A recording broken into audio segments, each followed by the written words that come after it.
Let's bring in Republican Congressman Adam Kinzinger. He's also an active duty major in the Air National Guard. He is currently not committed to endorsing the presumptive Republican nominee. Not yet, anyway. That's where he is on this. Congressman Kinzinger, thanks for joining us. Appreciate it. You bet, Jake. Thanks. So you've said that Trump, in your view, has a violent tone and doesn't reflect Republican values. You've said his foreign policy comments will make our enemies fear us less.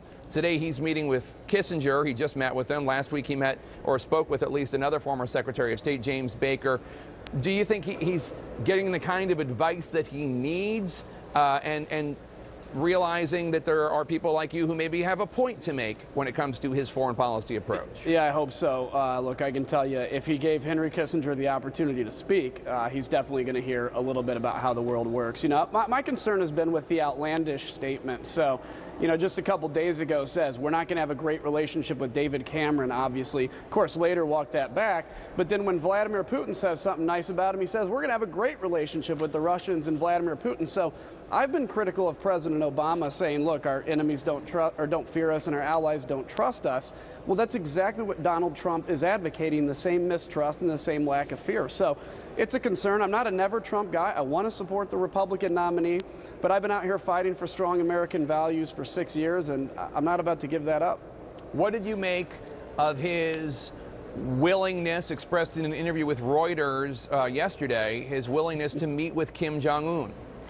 Look, I just, you know, populism, he's a populist. Populism may work and maybe it's beneficial, but you don't meet with a dictator like Kim Jong-un. All you do is you feed into him at that point. You strengthen him. You put him in a better position. This is why I'm hoping Donald Trump is meeting with smart people on foreign policy that say, look, the reality is, Donald, you may have good intentions, I don't know, but you don't meet with dictators of recluse countries like North Korea that talk about wanting to basically nuke the United States. That's ludicrous. And so, look, at the end of the day, hopefully these meetings work. But I want to see a guy that's worthy of the job of Abraham Lincoln and Ronald Reagan. I just haven't seen that yet. You wrote in a CNN op-ed today, quote, simply put, a narcissistic foreign policy that sees our role in the world as that of an aloof mercenary nation rather than a leader is both dangerous and misguided. And at the same time, as you just said a few seconds ago, you would like to support Donald Trump one day. Do you think that's possible? I think it's possible. This is on Donald Trump. He's the one that has to unite the party now. He's running for president. He has to get to 51% of the votes. It's on him. I have legitimate concerns. And, you know, look, the idea that the only way we're going to defend people in the world is if they pay us to do it. We're not a mercenary unit. We don't run a mafia protection ring where we extort you for money or we leave. The reality is being involved in the world is to our benefit as well. There's a reason we have troops in South Korea. There's a reason we're a member of NATO. We never could have taken down the Soviet Union without it. And NATO's been engaged in the war on terror pretty intently since 9/11. So are there ways we can look at alliances we have? Sure. But this idea that you're either going to pay us or we're going to go home makes good politics, right? It makes for cheering crowds, but it is dangerous, and the next generation of Americans are going to have to put on the uniform to clean up this mess. You recently got back from a trip to the Middle East.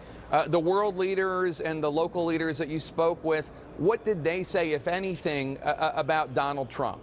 Well, first off, they were very upset with this current administration. They feel like they're being left behind. They feel like the president, you know, is making deals with Iran and turning their backs on other traditional allies. But they were also very worried about Donald Trump's comments. The idea of a Muslim ban, again, it may make great politics. It may cause cheering crowds. But just a couple weeks ago, Saudi Arabia and the United Arab Emirates dealt a huge blow to al-Qaeda in the Arabian Peninsula, who have attacked Americans. That's now work that American troops don't have to do. We have to use these moderate Muslim friends as among our best allies in the war of terror, because we can't do this alone. And comments like that are hurtful to those alliances. All right, Congressman.